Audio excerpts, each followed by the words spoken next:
अरे madam madam madam madam एक minute. Vinay, मला ऑफिसला जायला उशीर होतोय, मी जाते। मॅडम मॅडम प्लीज माझं ऐकून घ्या प्लीज। विनय, आता काय ऐकायचं बाकी आहे? अहो please madam madam madam please थांबा ना मॅडम। प्लीज प्लीज थांबा मॅडम। मॅडम प्लीज तुम्ही चिडू नका ना प्लीज। मी चिडलेले नाहीये, फक्त मला थोडंसं वाईट वाटतं एवढंच। जेव्हा आपला साखरपुडा ठरत होता तेव्हा तुझ्याकडे जॉब होता, सगळं व्यवस्थित होतं, तरी तू नाही म्हणालास का? तर तेव्हा तुला वाटलं की तू वेल सेटल्ड नाहीयेस। आता आहेस का तू सेटल्ड?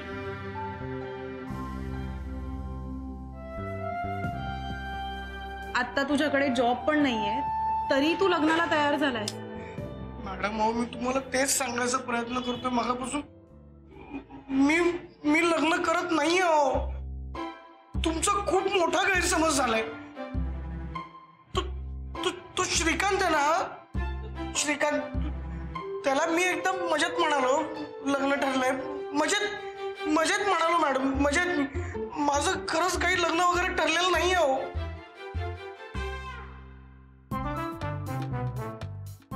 खरं बोलतोय? खरं?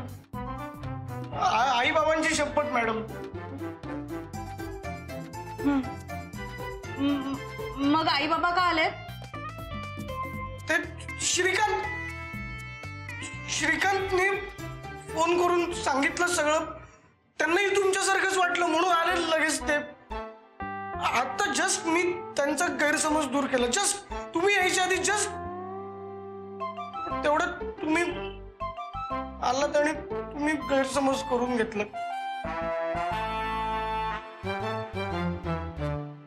एक वेळ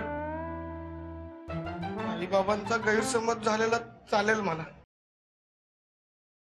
पण तुम्ही गैरसमज करून घेतलेला मला नाही आवडणार। म्हणून मी धावत आलो, बघा घाम धावत आलो पाठी, तुम्ही पुढं पुढं आलो।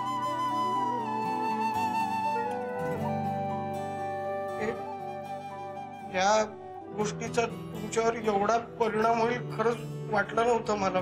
माझ्यावर काही परिणाम झालेला नाहीये, आणि का होईल ते मी कसं सांगणार?